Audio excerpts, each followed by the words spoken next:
Hello, this is Ruth Ann. Welcome to my channel. Today is my latest installment of Empties videos. If you know me, I go through a lot of perfumes. I empty them. I really, lavish myself in them, and I use them up and I enjoy them. I don't just collect them so they sit on a shelf. So anyway, I have several of them here to go through, so I'm just going to get started. None of these are expensive. None of these are super popular, common fragrances. So hopefully you'll enjoy this video. This is Caesar's Woman, and this is a fragrance that is made, sponsored by Caesar's Palace, and I believe they've come out with 2 or 3. This was their first one from I believe it was 88 is when this one first came out. So as you can guess from 88, this would be a big floral. I would characterize this as a yellow floral. It features orange flower in the top, and that is the most prominent note. It's absolutely gorgeous, very womanly, very luxurious. And when I would wear this, I asked myself, is this what Caesar's woman, Caesar's wife would smell like? And the answer is yes. It's just absolutely gorgeous. Smells expensive, although it's not. This fragrance, the cost, I bought it on eBay for the mid-20s, and I liked it so much that I've already purchased a refill or a replacement because I just don't want to be without it. This is a very lighthearted, happy fragrance. If you like big florals, especially if you like, now this is not a tropical fragrance, but I would say it's got a bit of a tropical feel because of the orange flower. It's very dense, humid, it projects, it lasts really, really well. It's not at all powdery. So if you don't like powdery, I think this is for you. It also is not a really aldehydic fragrance. So aldehydic and powdery kind of go together, and that's not at all what this is. So if you like florals, this is definitely worth a purchase because it performs really well. I would say lasts a good 6 to 8 hours, not very expensive. I really, really enjoyed it, and it's excellent for summer and spring especially, but I would say this could be signature scent worthy and year round. You could wear this anywhere. I've gotten lots of compliments. My husband loves it especially. So that's it for Caesar's Woman. Next up, this is a fragrance by the house. It's called Oriflame, O-R-I, Flame. And if you're wondering how that's spelled, of course, if you're interested, I'll have that in the description box below. This fragrance is called Amber Elixir. You can see the name of it right there on the top. I believe this was a viewer tip of mine. Someone left it in the comments box because I really like amber fragrances. And so this was a recommendation, and I really enjoyed it. This was not very expensive. I purchased it on eBay. It was probably under $30. The way I interpret it is it was a more mature, less sweet version of Jessica Simpson's Fancy. So if Fancy were a teenager, this is the grown-up woman. That was my experience of it. Fancy is really caramel, where Amber Elixir is more of an amber with a little bit of caramel touches to it, without the sweetness. Very beautiful, very, very nice. I would say the lasting power was 4 to 6 hours, and I thoroughly enjoyed it. If you like amber and you can get this at a good price, I highly recommend it. Next up, I have Boucheron. You can see the name of it there, Boucheron. Okay, this is the Eau de Toilette. The original fragrance, Boucheron, is a jewelry company, fine jewelry, I believe. This is another big, happy, clappy yellow floral. It's just as 80s as the bottle. However, to my nose, it's not at all dated. It's just as beautiful as it always was and it always has been. There's a strong dose of vanilla in here. So this is peach, vanilla, yellow florals. And that's exactly how I experienced it in that order. Peach, vanilla, yellow florals. The EDT version that I have, I'm not familiar at all with the EDP. From what I understand, there are both available. This lasting power was, again, 4 to 6 hours. Very beautiful. If you don't like peach and you don't like vanilla, I wouldn't give this a try. There are some aldehydes perhaps in the opening, but I would not describe this as aldehydic. It's also not powdery. It's very relevant, still very pretty. I enjoyed it, but I have several fragrances like this in my collection. I probably will not replace it. It is very budget friendly, however. So if you like florals, this is definitely worth a risk, a safe blind buy. And I really enjoyed it. So Boucheron Eau de Toilette. Next up, I have yet another Jovan. This is called Jovan Musk Oil. Jovan Musk is, I've covered it many times on my channel, and I apologize if you've been watching all my videos, but if you're new here, Jovan was probably the #1 fragrance of the 70s for grown women. This is just a very stripped down, soapy yellow musk. Somewhat sexy, very clean. This smells like warm skin with a little bit of soap. You can wear this in perfume-free zones without any trouble. It smells fabulous. It's beautiful. It's very inexpensive. This was my experiment. I had bought 2 or 3 of these bottles. I think this is my last one. This is actually considered an eau de parfum or an EDP, but it doesn't perform any differently from the Orange Top EDT. It really smells the same, performs the same.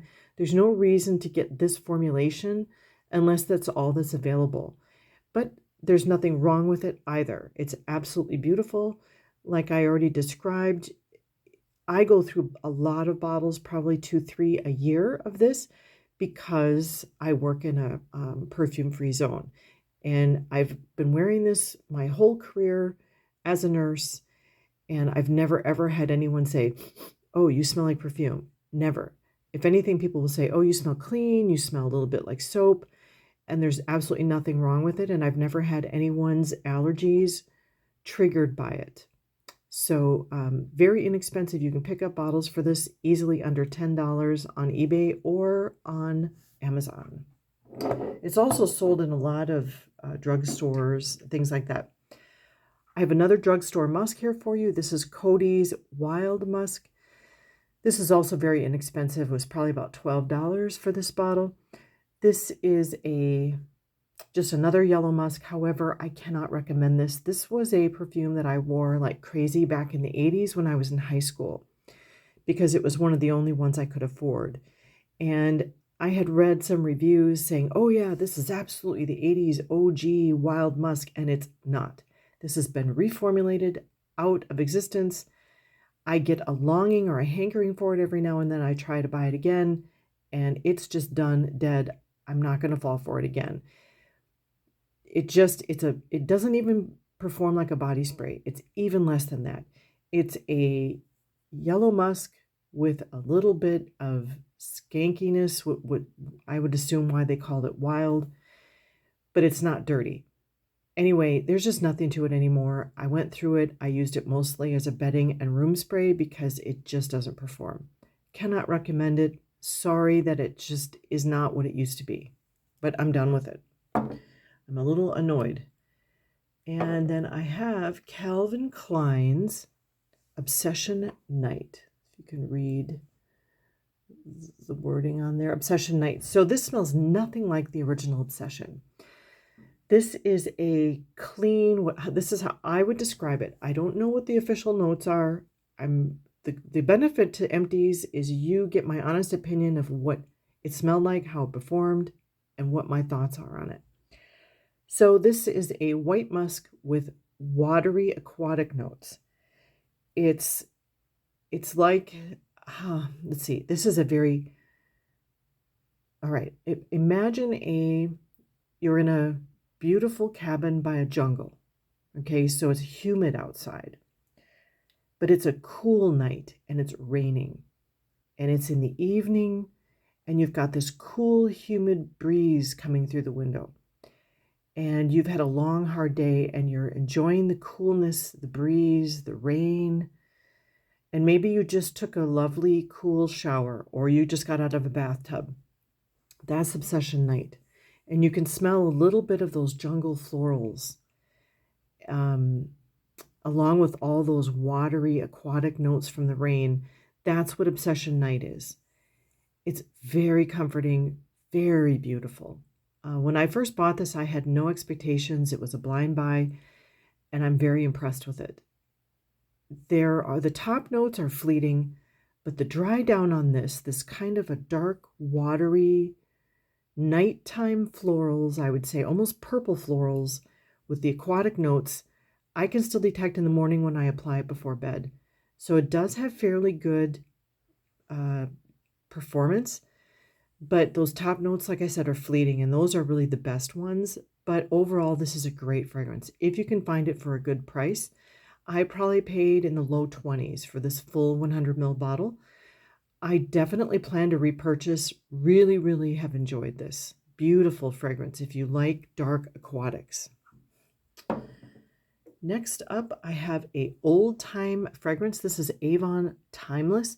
This was very popular with the adult women, like my mother's generation in the 70s. So women in their 30s, 40s wore this like crazy in the 70s. This is a fragrance, if you like, Chanel No. 5, aldehydic white floral, but with amber. So it's like Chanel No. 5 with a heavy dose of amber, and it really warms it up. Whereas Chanel No. 5 can be kind of a cold, off-putting, powdery floral, like maybe your great grandma's floral. This would be more like grandma's warmth. Maybe in her kitchen, she's baking cookies, so she's wearing Chanel No. 5, but there's a warmth there from the amber. I wouldn't say it's strongly amber. It's kind of 50-50, white floral, amber. A little bit of powderiness.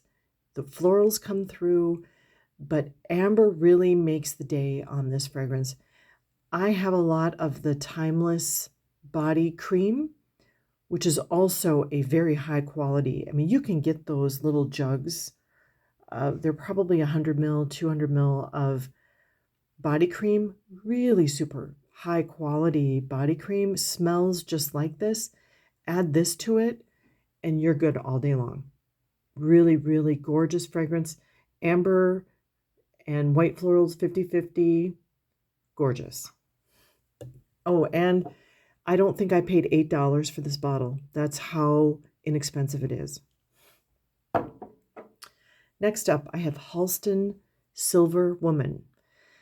So Halston is a iconic 1970s, very dark, animalic floral fragrance. This is not that at all. This is more like, it's probably closer to Obsession Night. It has a lot of those dark purple florals, some watery notes. It's a very unique fragrance. I don't really know how to describe it because as I wore it and I just kind of picked it up off my shelf and decided to use it up. I didn't use it up for any specific occasion. I took it with me on a weekend. I just decided to, because I could never quite wrap my mind around this.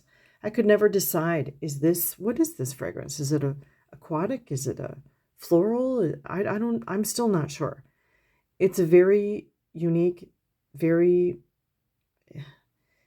how do I describe it to you? Okay, so there's a wateriness aquatic, but it's also floral, but it also has a lot of musks and animalic notes in there. There's nothing dirty, where the original Halston is kind of dirty, kind of a filthy, dirty, sexy clubbing fragrance from the 70s.